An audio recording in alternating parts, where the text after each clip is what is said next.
今がその時だ!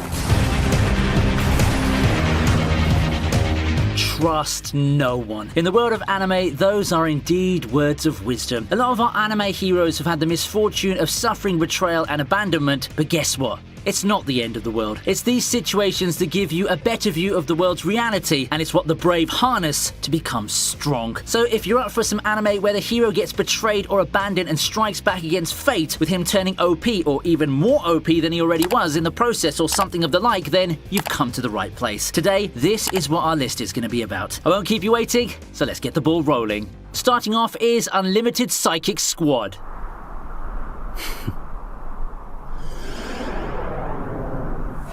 Here's a niche title to get things going. Unlimited Psychic Squad's a spin-off of another show, Psychic Squad. However, Unlimited Psychic Squad takes place from the perspective of Kyosuke Hobo, leader of Pandra and the major antagonist in the original series. In a directorial twist that's a preview of what's to come with Hollywood and their long line of movies starring the bad guy as the protagonist, this is the story where we see how Kyosuke's organization Pandra came to be. He's already one of the most powerful espers, but as we all know, the ones at the top are the same guys ripe for betrayal. With him being branded a fugitive, he sets forth to rescue other mistreated espers, gaining their loyalty in his efforts to bite back against the world. Psychic Squad's family-oriented atmosphere gives way to the dark atmosphere as we look at the journey of an anti-hero. Watch his rise from betrayal to becoming the one who'll soon threaten the world.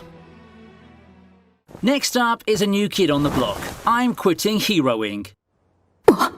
元勇者レオ・デモンハート魔王軍の採用面接を受けに来た If you're looking for something more modern and standalone, there's I'm Quitting Heroing from just a season ago. This time our hero is Leo Demonheart. After saving the world and ending Demon Queen Echidna's invasion, he finds himself the subject of scorn.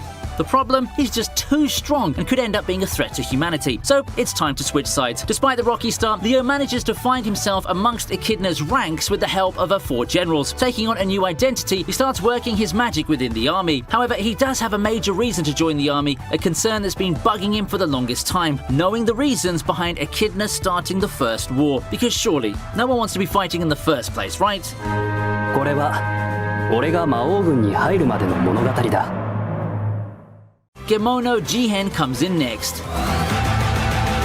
Appearances can be deceiving, but not in some cases. One look at Garbane can confirm that. He does give the impression of a neglected and unwanted child, being left working in the fields and the rest of the villagers wanting nothing to do with him. But he could also end up being the greatest asset for occult detective Gohachi Inugami, who arrives at the village to investigate a case of disappearing livestock corpses. It's this investigation that will lead Inugami to the world of the beast-like entities that live amongst humans, the Kemono, and it's this boy who ends up being his greatest asset. Abandoned and resented by the villagers, Gohachi could end up being the most important key to facilitate our detective's investigation.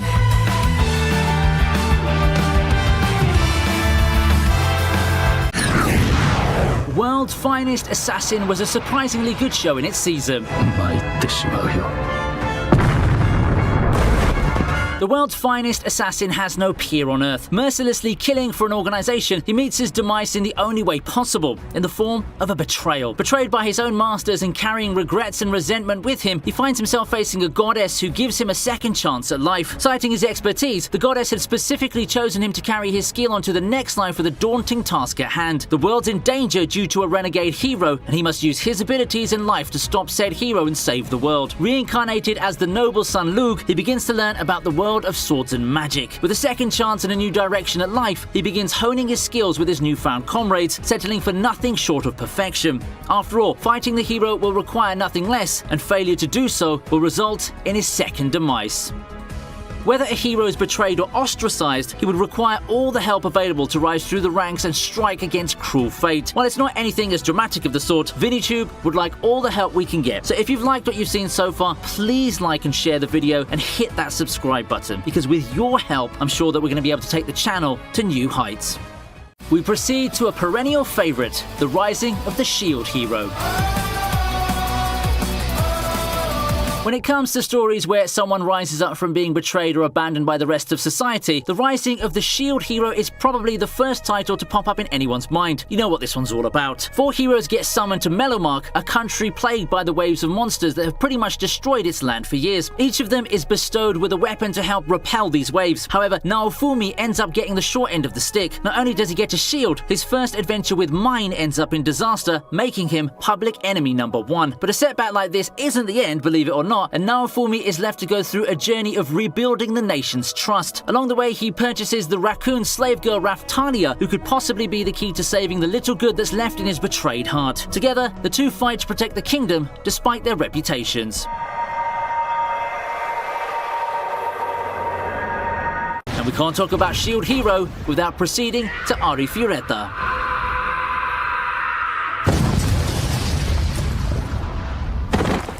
Ari Fioreta, just like Shield Hero, is an isekai title that features someone being betrayed and coming back strong. However, Ari Fioreta takes the power fantasy and edgy aspects of Shield Hero and then sends it into overdrive. Ari Fioreta stars Hajime, who gets summoned to another world with the rest of his class. Stuck with a supposedly terrible ability and being the subject of scorn and envy, Hajime is ripe for the picking, and it doesn't take too long before his classmates send him on a one-way trip to his demise. The joke's on them though, because it's in that abyss that Hajime finds the secret to becoming strong. After rescuing the vampire Yue and gaining unimaginable power, Hajime sets forth to clear the dungeons and unearth the conspiracy behind the world and the secrets of the dungeon creators.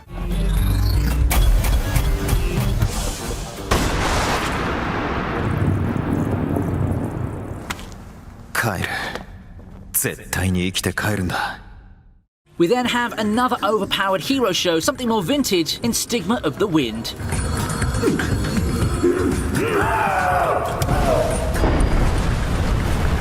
Kazuma can be seen as something of a prodigal son of sorts. Due to his inability to control fire and defeat at the hands of his cousin Ayano, he had to endure exile for 4 years. Returning to the Ganagi household, he discovers that things have changed quite a bit. There's the mass murder thing going on for one. More importantly, the members have been murdered by wind powers, something that Kazuma ironically specializes in. This unsurprisingly leads to Kazuma being the #1 culprit. Now he must deal with Ayano once again, both to clear his name and to get to the bottom of the murders. Now that's easier said than done, however, with his partner being the one relative that he's not exactly on good terms with. How will the OP hero and his fiery cousin coexist? Battles, comedy, and a lot of showcases of power await in this one.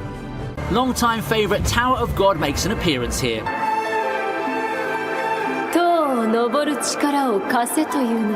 Tower of God is the first and arguably the best amongst the 3 webtoons that made their anime debuts in 2020, at least if we're talking about the adaptation. Tower of God tells of Balm. For most of his life, Balm only knew of a life sitting in the depths of a dark cave. However, his encounter with a girl named Rachel changes everything. In the process of becoming friends with her, Balm learns about the outside world and a tower that she leaves him for. With his one friend gone, Balm now has a purpose in his formerly meandering life. He has to go and catch up to Rachel and set his sights on the tower. However, in the tower is a world beyond his wildest imaginations, and he must be at the top of his game to survive the perils that lie within it. Each floor of the tower sends him to a brand new adventure, each with challenges greater than the previous one. But with his sights set on Rachel, nothing will stop Balm and his unshakable will.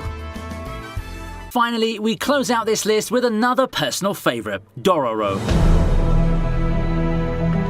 A classic that's since become one of my favourite modern remakes, Doro is the story of Hyakimaru. Hyakimaru was born a child with literally nothing, and this was all thanks to his father's pact with the demons. No limbs, no nose, no eyes, I think you get the picture. It's the biggest human sacrifice there is, and the baby's left to die, abandoned and helpless. But where there's a will, there's a way. And there is indeed a way for Hyakimaru to once again become whole. As fate would have it, he gets saved and given prosthetics to fight the demons. To regain his body parts, he must defeat the demons one by one. If doing so seems like a monumental task, a new twist gets put in his journey as he meets and befriends the young orphan Doro. Now the tale of the 2 castaways and their shared adventure of survival and redemption begins.